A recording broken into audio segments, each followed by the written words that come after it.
Hello everyone, it's me, the Retro Dan, and today I wanted to make one of those videos where I sit down to talk to you about things that I've been thinking about in regards to gaming, the backlog, the gaming community, and just the gaming industry in general, and things that have been on my mind that I like to put out here on the channel. So most recently, as probably all of you know at about this point, the Nintendo Switch 2 Direct happened, and it was very good for some people and very bad for others in regards to a lot of things that were shown. And while I'm not here to make a drama-styled video, let's just go briefly over those things. So basically, Nintendo showed a lot of very good things, such as a From Software exclusive game, new Nintendo exclusive games that looked really good, improved versions of titles that I personally love, like Breath of the Wild and Tears of the Kingdom, and they also showed very bad stuff, such as the price of the console, which is now over $450, something that a lot of people weren't really expecting, although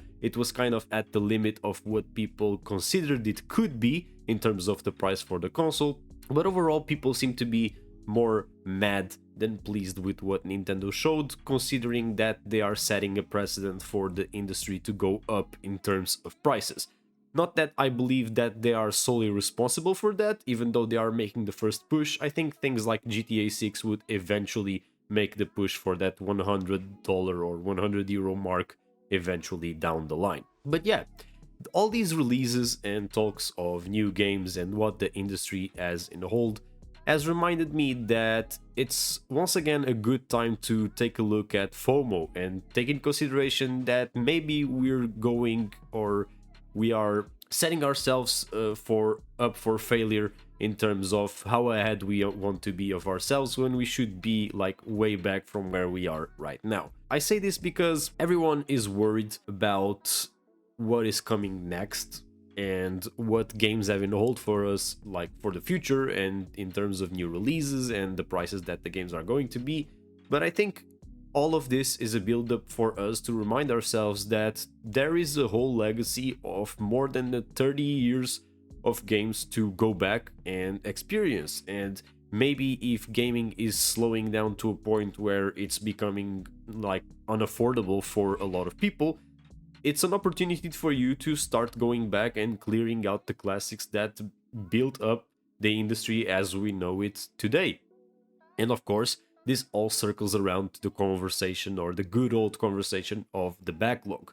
Now, me personally, I know I am a weird case because I doubt many people have a backlog that's over 700 games like I do. I know that a lot of people have more than, let's say, 100 or 200 games, but 700 games is quite a lot, considering that I could not buy a game for the rest of my life and I will never run out of things to play. But I think all of this that's happening in the gaming community is an opportunity to remind yourself why you should not have FOMO or fear of missing out, because eventually the games that you today see as classics are going to be replaced by games that are releasing just today and that will go practically nowhere in the next 20 to 30 years, and you'll still be able to play them either through re-releases or discounts or maybe even emulation in a distant future, seeing as we're in a weird space when it comes to hardware in itself. I think if I had to give you a tip on how to approach everything that's happening in the industry right now, is that you should do whatever you feel would leave you less anxious in terms of what you need to take as an action. What I mean by this is I think the reaction will be pretty much different for a lot of people. I think people who have been playing the Nintendo Switch for the past 8 years and that want to move on to the next generation or the current generation, depending on how you look at it, and play the new entries and the remastered versions of the games they've been playing, I think they are going to buy the Nintendo Switch 2 without very much thought put into it. And I wouldn't say I have been playing the Nintendo Switch exclusively for the last 8 years, but there are games that I want to replay in their remastered versions, such as Breath of the Wild, and I consider the console to be worth it for me in that sense. But I also think there's a lot of people that will not find the Nintendo Switch 2 worthy because they won't see the value of the games being worth the purchase of a new console, considering that they won't play much else or won't give the console much value in terms of what it offers to them. If it all boils down to not being scared of any of it going away, because the console might be that price, but historically it's going to be a lower price in a couple of years. And it doesn't really matter if you buy it now or not, because the games that it has are not going anywhere in the near future, considering it's like a console that hasn't even come out yet.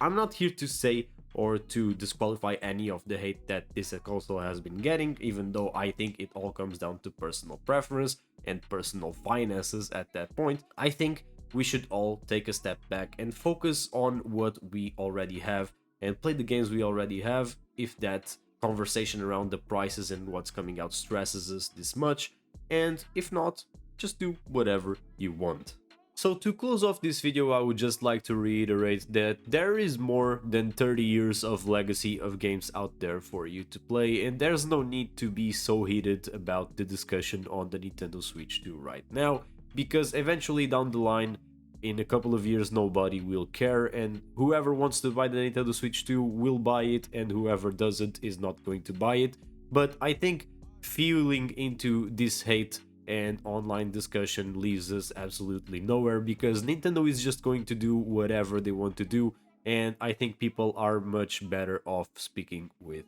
their wallets. Now, let me hear what you think. Do you really think that the backlog can save the FOMO mentality, and that you can just do well enough in a couple of years that the gaming industry is trying to settle down these new prices with just the games that you already have? Or do you think that this entire movement around what's coming out right now really affects your mindset in terms of the entire hobby and the industry? Make sure to tell me, as I am really curious about what you think. Also, make sure to subscribe if you want to watch more videos in the near future from me. And yeah, have a great day. Other than that, this has been the Retro Den, and I'm out.